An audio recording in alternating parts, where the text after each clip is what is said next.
Suspicious.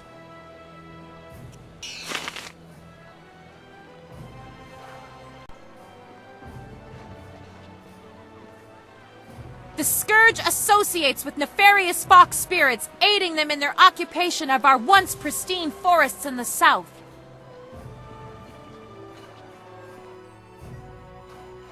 A group of river fairies, his own master died at his hands. Watch yourself around the load. If you think you've seen this person, you must report it to the authorities at once. It is your duty.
I greet you, sir. I wonder if you might have some silver to spare.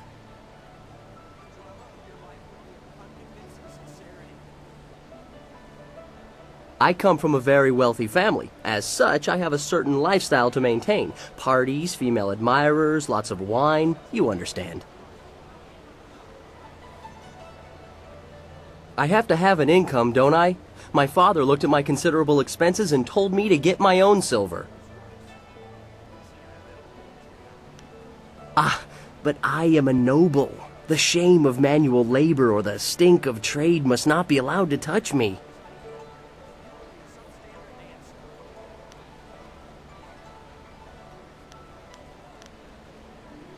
Not at all. Very simply, you have it, I want it. I am behaving in a very rational, civilized manner by politely asking. I read all the greatest philosophers and consulted with wise men before reaching this decision. I assure you the philosophical underpinnings are quite sound. Wisdom is only gained by experience, wine, women, and song, as it were. But a life of revel with no reflection still does not lead to true wisdom. One must ponder, one must daydream. Even if I could bear the shame of sullying my hands with work, when would I think? How could I grow wise?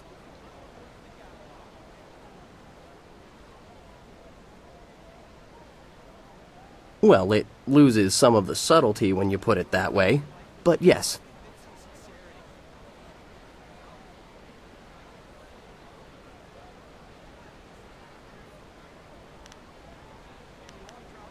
I thank you. It's not easy for one such as I.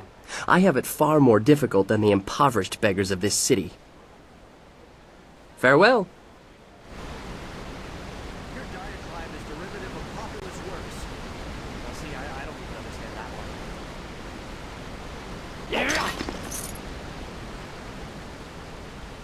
Your walk is uneven.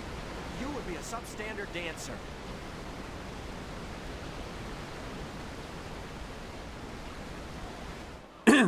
Your parentage is below average, and your ancestry is of questionable worth. You dress yourself in the manner of a common laborer. Nobody's paying any attention. Keep trying, just as I instructed. Your physique seems exceptional. Clearly you are a peasant. A noble could afford sloth. Your breath is like the wind of an ox. Your last meal was of suspect quality.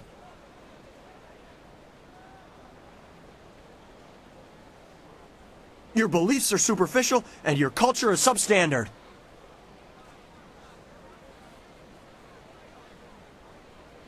You are right to demand an explanation. Forgive my servant.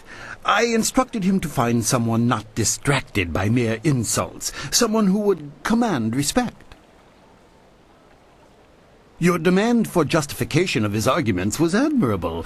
You are exactly what we need. An outlander strolled into the city several days ago and now sits like a cormorant taking what he wants from the river of our hospitality. He balks at our attempts to calm him and answers requests for payment with strange coins of questionable value. He needs to go. The Outlander is not a dignitary or traveling merchant. He is a parody of civilized behavior. He spews insults at the Emperor himself. So far, he has escaped the notice of any higher officials. Perhaps he was mistaken for an actor in a troupe, but that will not last. If he is reported, the Lotus Assassins will take notice. They'll want to know if he was harbored or his offense was encouraged. Guilt by association is enough for them.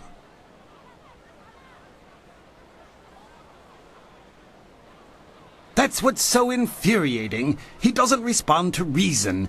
He proposes challenges we don't understand and then declares himself the winner. Several of our brightest have faced him, but as soon as they get the better of him, he sets off his strange firework and says they are beaten. Normally, the peasants like it when we intellectuals are maligned, but they tire of his presence too. Getting rid of this nuisance will endear you to many.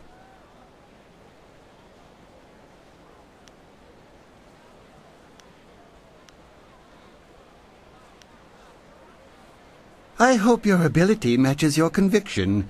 Several others have fallen short, despite their outrage at his antics. He is in the Scholar's Garden, and no amount of opposition has moved him. Please, I hope you will prove to be a worthy opponent.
The busy streets are almost overwhelming. It is hard to keep focused on what we need to do.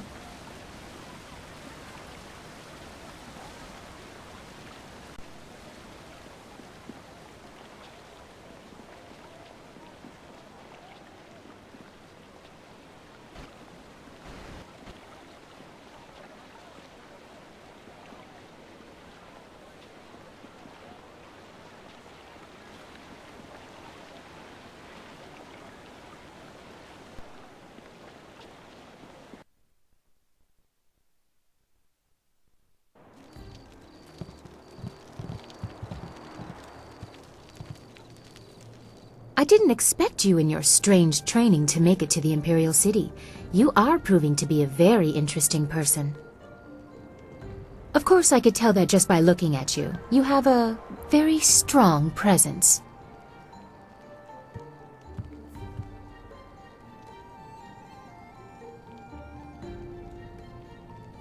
As the Heavenly Lily, I am above suspicion, but I am restrained by fawning servants. Silk Fox can go anywhere, and people are not shy about their reactions. There is a thrill, of course, and it allows me to find information useful to us both. Death's Hand brought your Master Li to the palace a few days ago. I saw the flyer.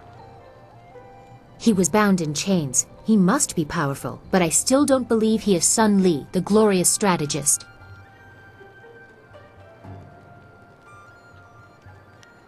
I was too young to know him. I was told that he and Prince Qin, the third brother, fell defending the Empire 20 years ago.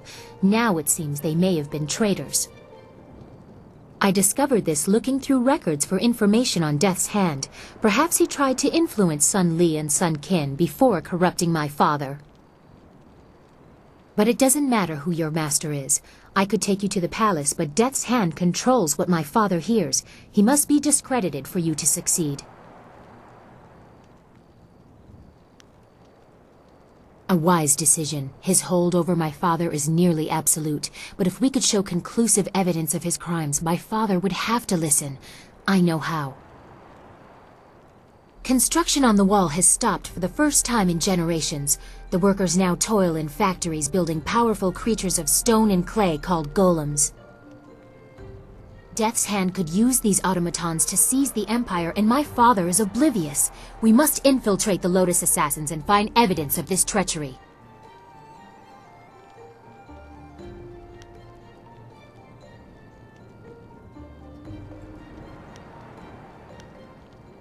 My father may have approved the factory without considering what it could be used for. If we just tell him my suspicions, he will dismiss them. We need proof of Death's Hand's intent from the seat of his power, the Lotus Assassin Fortress. It would be impossible to assault, so just walk in. They are recruiting. Have any Lotus Assassins who saw your face lived to report back? I doubt it. They will not recognize you as the person who fought them in Tian's Landing. They have a vague description full of guesswork that has guards holding people at random. Besides, they expect an attack, not someone trying to catch their eye. I would wager that you may profit from their tasks too. Can you see the beauty in using their own methods of recruitment to fight them? I think they deserve it. There are guilds within the Lotus Assassins. Executioners look for fearsome warriors. Inquisitors are more subversive, and they look for cunning in their agents. If you prove yourself in the arena, they will notice you. My people can spread rumors of your interest. The Executioner will take a real interest when you finish the silver round. Or if you prefer, the Inquisitor recruiter is also seeking new people. He might be open to persuasion.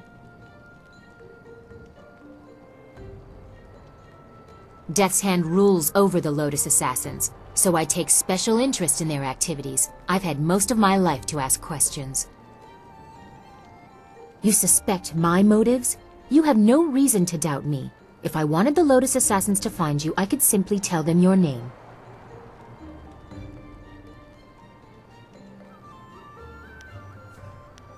Yes, I will have my people spread rumors of your interest. Once you pass the silver round, the Executioner will take an interest. I'm sure he will find you as impressive as I do. Or, if you prefer, court the Inquisitor.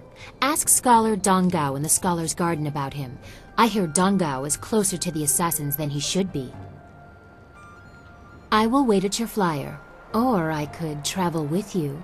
Before you get too lost, perhaps we should, discuss how closely we will be working together? A wise preference. No offense intended to your amusing companions.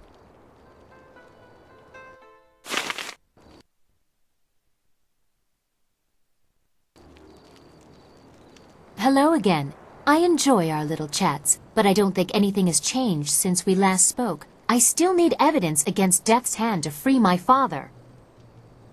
Meet the Executioner in the arena, or speak with Scholar Dongao in the Scholar's Garden about the Inquisitor. Hurry, or you'll lose your chance to help your master. We've gone over this. Death's Hand is using the prisoners who should be working on the wall to construct some sort of personal army of golems. My father probably knows something, but not the true danger of it. I need to show that Death's Hand intends to seize control. The Lotus